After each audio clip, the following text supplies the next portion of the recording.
আল্লাহ রাসূল সাল্লাল্লাহু আলাইহি ওয়াসাল্লাম আয়াতুল কুরসি পড়ে ফু দিতেন নিজের গায়ে।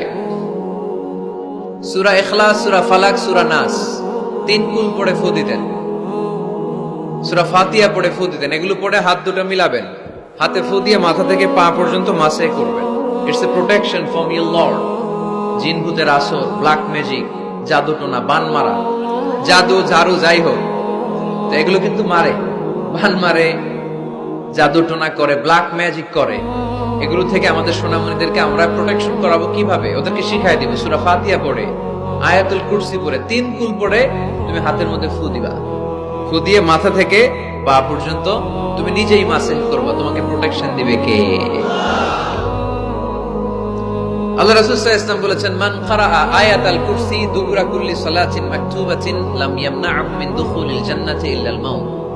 প্রত্যেক ফরজ সালাতের পরে যে ব্যক্তি আয়াতুল কুরসি তেলাওয়াত করবে, তার জান্নাতে যাওয়ার ক্ষেত্রে আর কোনো ব্লক বা বাধা নাই, একটা জিনিস ছাড়া, সেটা হচ্ছে মরণ, মৃত্যু। লোকটা মরে না তাই জান্নাতে যায় না, মরলেই জান্নাতি। এজন্য আজকে থেকে সূরা ফাতিহা বেশি বেশি পড়বেন তো। সাইয়েদনা আবু সাঈদ আল খুদরি রাদিয়াল্লাহু তাআলা আনহু বর্ণনা করেন, আমরা একবার মরুভূমিতে সফর করছিলাম। হঠাৎ দেখলাম মানুষের জটলা ডিঙ্গিয়ে ভেতরে যেয়ে দেখি এক লোক শুয়ে আছে, আর অন্য লোকেরা মন্ত্র পড়ে ফু দিচ্ছে। উল্টা পাল্টা মন্ত্র পড়ে ফু দেয় না, সুমন্তর সু, কালিকুত্তার গু। আমরা ছোটবেলায় শুনতাম বাচ্চারা এরকম ছুমন্তর ছুমন্তর ছুমন্তর ছু, কালিকুত্তার। এগুলো পড়ে ওরা মন্ত্র পড়তো। তো উনি যে দেখলেন কি কি মন্ত্র পড়ে এই লোককে ফু দিচ্ছে, উনি বললেন কি হয়েছে? সবাই বলল, আমাদের নেতা সাইয়্যিদুল হাই, হাইমানি গোত্র, এই গোত্রের নেতা সাপ কামড় দিয়েছে, বিষে এমন নীলাভ হয়েছে দেহ, মনে হয় মারা যাবে। কি করা যাবে? তোমরা কি কোনো রুকিয়া ঝাড়ফুঁক জানো? উনি বললেন জানি। তাহলে আসো একটু ঝাড়ফুঁক করো। উনি বলল শর্ত আছে, আমাদেরকে ছাগল দিতে হবে, এক পাল ছাগল। আরেক বর্ণনায় এসেছে 30টারও অধিক ছাগল। সবাই বলল, আমাদের নেতা, এর যদি কিছু হয়ে যায় আমরা নেতৃত্ব শূন্য হয়ে যাব, ছাগল লাগুক আর ওট লাগুক, তুমি আসো।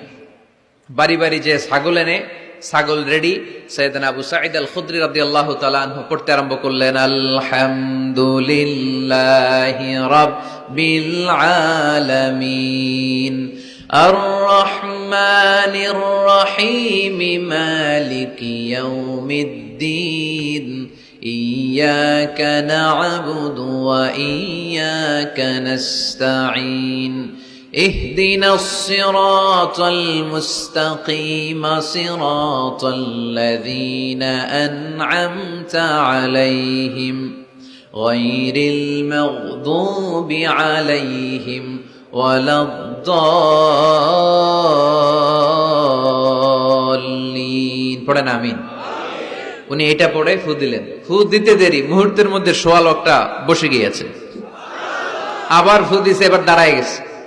আরেকবার ফু দিছে, হাঁটতে শুরু করছে, একেবারে সুস্থ। সবাই তো অবাক, টাসকি খেয়ে গেছে। আবু সাঈদ আল খুদরি রাদিয়াল্লাহু আনহু বলে, টাসকি পরে খাও, আগে ছাগল দাও। কারণ ছাগল দেওয়ার কন্ডিশন ছিল না, ওরা ছাগল নিয়ে আসছে। সাইয়েদনা আবু সাঈদ আল খুদরি রাদিয়াল্লাহু তাআলা আনহু আনন্দে এবার ছাগল নিয়ে সাহাবাদেরকে নিয়ে রওনা। পথিমধ্যে লেগেছে প্রচন্ড ক্ষুধা, তখন তারা কয়েকটা ছাগল জবাই করে খেয়েছে। খাওয়ার পরে পেট যখন ঠান্ডা, তখন ব্রেইন সচল। উনি চিন্তা করতে আরম্ভ করলেন, হায় রে, কোরআন দিয়া ঝাড়ফুঁক করে যে ছাগল নিয়ে আসলাম, ওটা যে খাইলাম, এই ছাগল নেওয়া জায়েজ হয়েছে কিনা এই মাসালা তো নবীরে জিজ্ঞেস করি নাই। কিন্তু ছাগল তো অলরেডি পেটে যায় হজম, কি করা?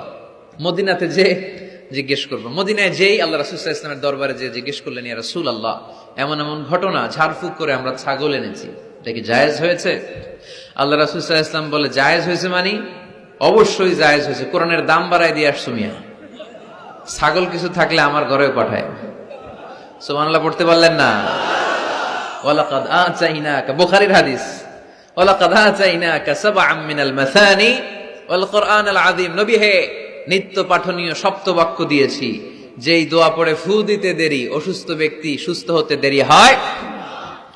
এজন্য আল্লাহ ইরশাদ করেন, অনুনাজ্জিলু মিনাল কুরআনি মা হুয়া শিফাউন ওয়া রাহমাতুল লিল মুমিনিন ওয়া লা ইয়াজিদুয যালিমিনা ইল্লা খাসারা। এই কোরআনকে আমি শিফা হিসেবে নাজিল করলাম, এই কোরআনকে আমি রহমত হিসেবে নাজিল করলাম, এই কোরআনকে আমি তোমাদের জন্য হেদায়েত হিসেবে নাজিল করলাম।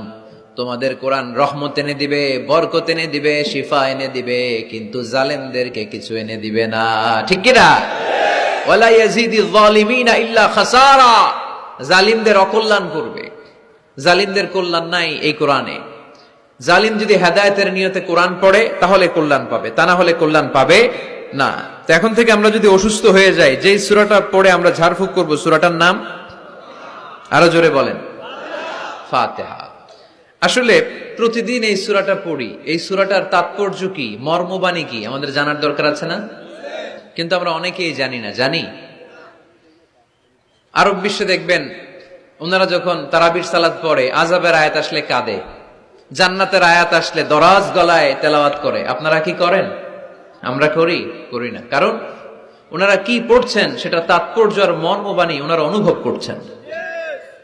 গত বছরের আগের বছর না, গত বছর আমি হজে শায়েখ আব্দুর রহমান আসুদাইসির পেছনে নামাজ পড়লাম। উনি যখন সূরা কুরাইশ তেলাওয়াত করছেন, ফালিয়াবুদু রাব্ব হাযাল বাইত, এটা বলে তিনি কেঁদে দিলেন।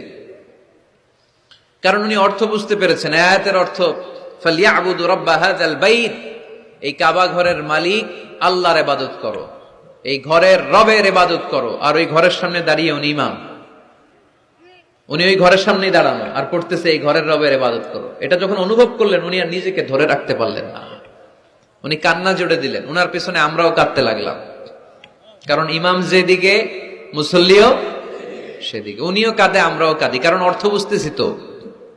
আবার জান্নাতের আয়াত আসলে এমন সুরের ঝংকার তুলে তিনি তেলাওয়াত করে, মনে হচ্ছে যেন এখনই উপর থেকে রহমত নাজিল হচ্ছে। ঠিক কিনা?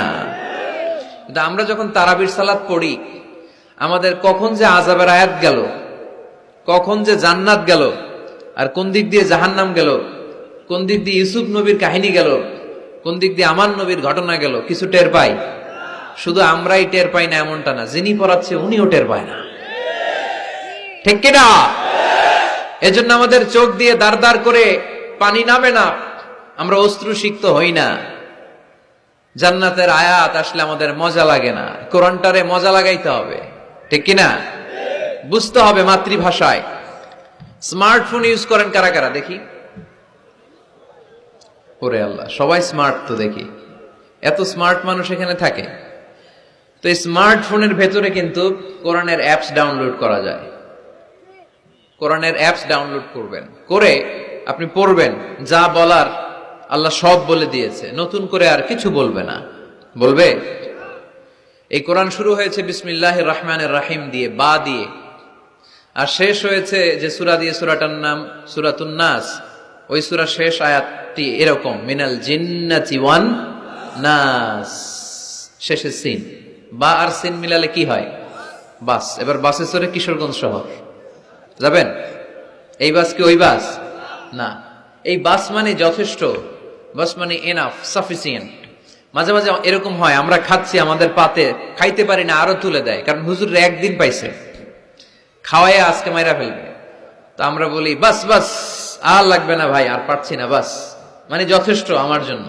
তো আল্লাহ বুঝাতে চাইলেন 30 পারায় যা দিয়ে দিছি হেদায়েতের জন্য, বাস যথেষ্ট, নতুন করে কোনো কথার দরকার নাই। চিল্লায় বলেন ঠিক কিনা? It's a problem solving methodology, it's not a problem creating methodology. Quran কখনো প্যাচ লাগায় না, প্যাচ খোলে। এই যে সুতা দিয়ে বাঁধতে গেলে অনেক সময় প্যাচ লেগে যায় না, এটা কি বলেন আপনারা? গিট্টু। এই কোরআন কি গিট্টু লাগায় নাকি গিট্টু খোলে? সমস্যা তৈরি করে না সমাধান এনে দেয়? সমাধান চাও যদি জীবনে মরণে, ফিরে যাও খোঁজে নাও, চোখ রাখো কোরআনে। ঠিক কিনা? পড়েন সবাই। সমাধান চাও যদি জীবনে মরণে, ফিরে যাও খুঁজে নাও, চোখ রাখো কোরআনে। If you want the solution this দুনিয়া এন্ড আখিরা, go back, have a look to the holy কোরআনে। তাই না? সমাধান যদি চাই, চোখ রাখতে হবে কোথায়? নাকি এটিএন বাংলার পর্দায়? আসিতেছে আগামী শুক্রবার ওই পর্দায়, রঙিন পর্দায়, রূপালী পর্দায়, যেই বইয়ের দিকে চোখ রাখতে হবে বইটার নাম কোরআন। কোরআন, প্রিফেস অফ দ্য বুক।